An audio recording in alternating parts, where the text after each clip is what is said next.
Pokémon Presents gave us tons of new information on the new Pokémon champions. And this of course made us all go crazy when it comes to speculation and talking about the reveals and so forth, as you saw yesterday. But there's also some more hidden information in the trailer that I really wanted to go over right now because it could change everything. If you're interested in Pokémon champions, be sure to subscribe to this channel because I will be covering all the information that comes out about this game over the coming months. Now, hidden info number 1. Available Pokémon. In this latest trailer, we actually saw a lot of Pokémon that seemingly could be available during the game's launch, where previously we only really knew about Dondozo, Charizard, Hisuian Samurott, and Aegislash. This time we saw tons of other familiar faces. And for those of you who already play Pokemon VGC, you may notice a pattern. The Pokemon available in this box during the trailer look an awful lot like the Pokemon available during Regulation H. Regulation H was a previous competitive regulation where a lot of Pokemon were not allowed to be used. Think of restricted legendaries, non-restricted legendaries, and even Paradox Pokemon. They were all banned. This was essentially a lower power format where a lot of fan favorites like even base form Charizard and Garchomp were competitively viable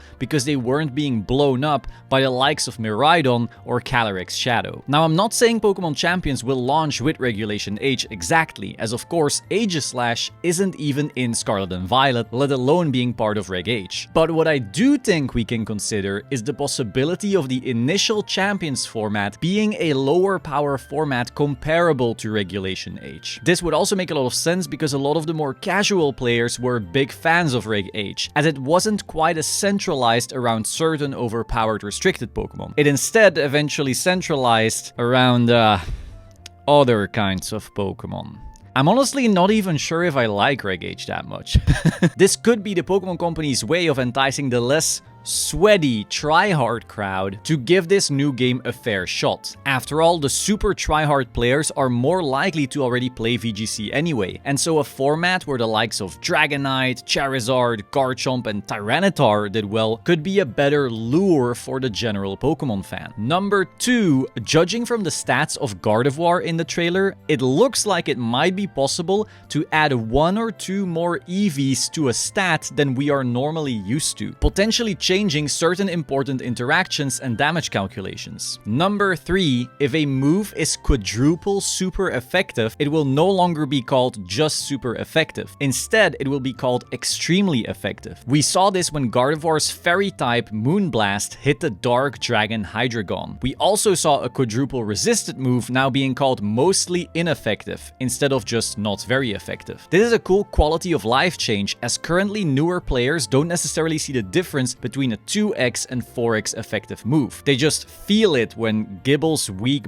Bite nukes Calyrex Shadow from orbit. Having a proper visual indicator is an overall improvement for all the new players potentially entering the game. Number 4, it's possible IVs can no longer be reduced. While this is currently still somewhat speculation, at least in what we saw from stat changing in the trailer, it looks like every Pokemon's IVs will just be maxed out. This can have some impacts on certain strategies. For example, you can no longer artificially reduce the speed of Pokemon beyond their nature. So if you have a Mon that's average in speed and you wanted to slow it down to make it work better in Trick Room where speeds are reversed, that might no longer work. You also can't counter Trick Room as easily then by min-speeding some of your own Pokemon on non-Trick Room teams. For example, in the past, I've sometimes used min-speed Incineroar to be able to knock off certain key Pokemon under Trick Room. This type of interaction would no longer be possible. You will also have more speed ties with Pokemon like Amoonguss, where previously top players would choose 27 or 25 or such IVs on purpose. This would no longer be possible. You also can't seem to underlevel your Pokemon anymore. Some players used to put their Pokemon at level 49 just to underspeed other Mons. Funnily enough, if IVs are gone, this is also a nerf to Pokemon who are weak to the Dark type. Psychic and Ghost Pokemon would often put their attack IV at 0 as the move Foul Play uses your own attack against you. So having minimal attack is actually useful in that instance. Now you would no longer be able to do that either. This means it's also an indirect buff to Pokemon that use foul play like Farigiraf. Another funny consequence of this would be that confusion becomes a slightly stronger status condition, as whenever a Pokemon hits itself in confusion, it essentially deals itself a physical attack. So whenever a confusing move like Hurricane is good in the format, special attackers would want to run as little physical attack as possible to have confusion damage be as small as possible. Now you would no longer be able to do that either. It is a small detail, of course, but that 3 HP difference could sometimes be the difference between winning or losing a game. Number 5. With VP now being the required resource to recruit Pokemon,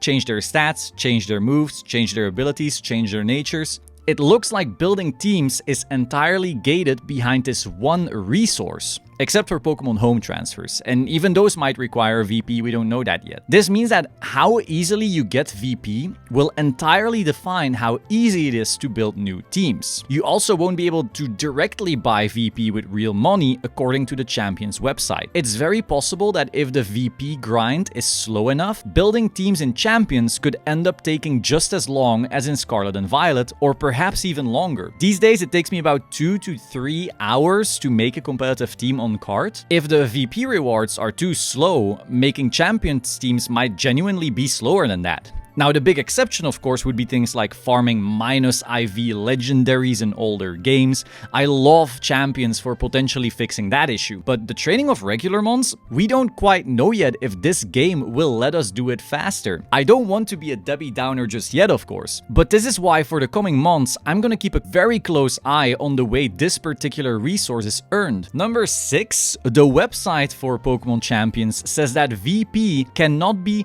directly purchased. But that still makes us wonder, how will the game be monetized? Many of us are, of course, hoping for just cosmetics, but like I've stated on the channel before, that does feel a bit generous. The word directly kind of implies it might be possible to indirectly get more VP. Perhaps with a battle pass where the free lane gets you X amount of VP, while the paid lane lets you earn more VP than normal. Again, I really don't want to be a Debbie Downer, but in my previous video, I did call there would probably be a resource that you spend to access the Pokemon or train the Pokemon.